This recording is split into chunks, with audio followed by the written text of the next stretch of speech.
Hallelujah. সবাইকে জয় Messi কি পরমেশ্বর পিতা ধন্যবাদ করি। বচন বলছে যে তোমরা প্রভু যিশু তার শিষ্যদেরকে বলেছিল, তোমরা কি 1 ঘন্টাও জাগিয়ে থাকতে পারোনি? আমার পিতার জন্য তোমরা কি 1 ঘন্টাও পারলে না জাগতে, প্রার্থনা করতে? সময় যখন সন্নিকট হয়ে যাবে তখন তোমরা কি করবে? বচনে কি বলছে পড়ি চলো। মার্ক লিখিত সুসমাচার 14:37 পদে বলছে, পরে তিনি আসিয়া দেখিলেন তাহারা ঘুমাইয়া পড়িয়াছে। আর তিনি পিতরকে কহিলেন, সিমন, তুমি কি ঘুমাইয়া পড়িয়াছ? 1 ঘন্টাও কি জাগিয়া থাকিতে তোমার শক্তি হইল না? তোমরা জাগিয়া থাকো ও প্রার্থনা করো, যেন পরীক্ষায় না পড়ো। আত্মা ইচ্ছুক বটে, কিন্তু মাংস দুর্বল। হালেলুইয়া। পরে বলছে, আর তিনি পুনরায় গিয়া সেই কথা বলিয়া প্রার্থনা করিলেন। পরে তিনি আবার আসিয়া দেখিলেন তাহারা ঘুমাইয়া পড়িয়াছেন, কারণ তাহাদের চক্ষু বড়ই ভারী হইয়া পড়িয়াছিল। আর তাহাকে কি উত্তর দিবেন তাহারা বুঝিতে পারিলেন না। হালেলুইয়া।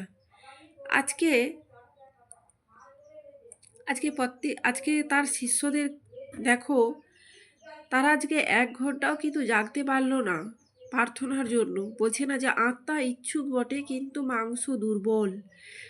আমরা খুব ক্লান্ত হয়ে যাই, আমরা ঘুমিয়ে পড়ি, আমরা শুয়ে পড়ি, আমরা ভাবি আজকে আমরা সারাদিন প্রচুর পরিশ্রম করেছি, এবার আমাদের ঘুমের প্রচুর প্রয়োজন,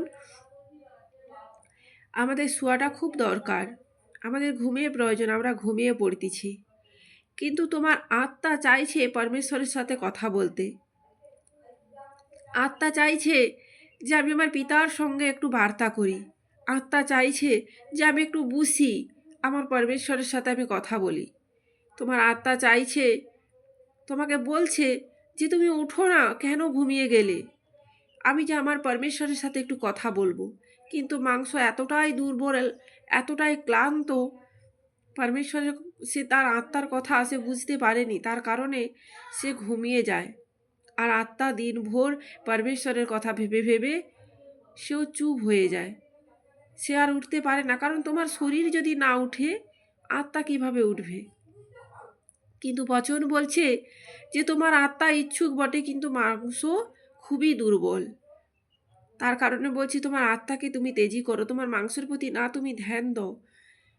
তোমার মাংস পরমেশ্বরের কাছে যাবে না, পরমেশ্বরের কাছে যাবে শুধু আত্মা।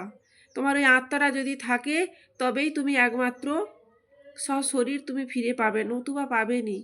আজকে যে পরমেশ্বর তোমাকে পবিত্র আত্মা দিয়েছে, সেই পবিত্র আত্মার কথা শুনো এবং পরমেশ্বরকে ধন্যবাদ করো। আত্মাকে জাগিয়া রাখো, কারণ আত্মা তোমার ইচ্ছুক পরমেশ্বরের সাথে কথা বলার জন্য।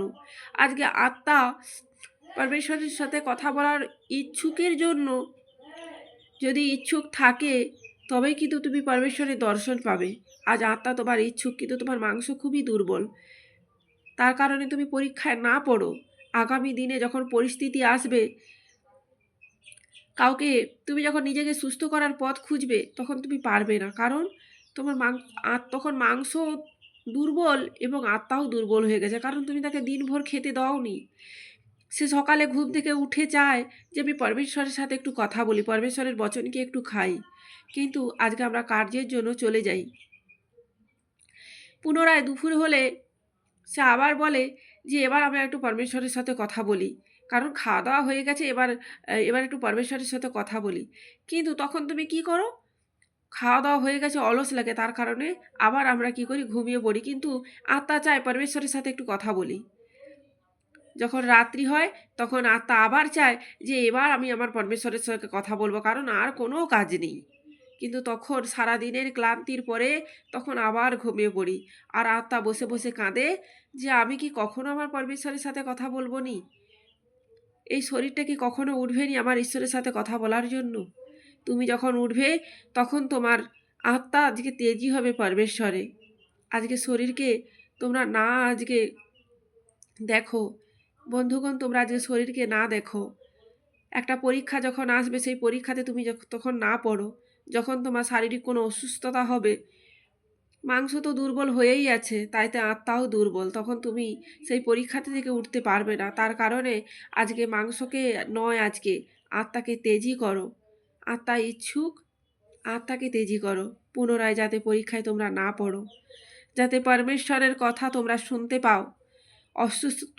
অসুস্থ হলে পরমেশ্বরকে বলতে পারো যে হ্যাঁ পরমেশ্বর, আমি অসুস্থ, তুমি আমাকে সুস্থ করো। তখন অতি অবশ্যই পরমেশ্বর পিতা তোমার কথা শুনবে, তোমাকে চাঙ্গা করবে।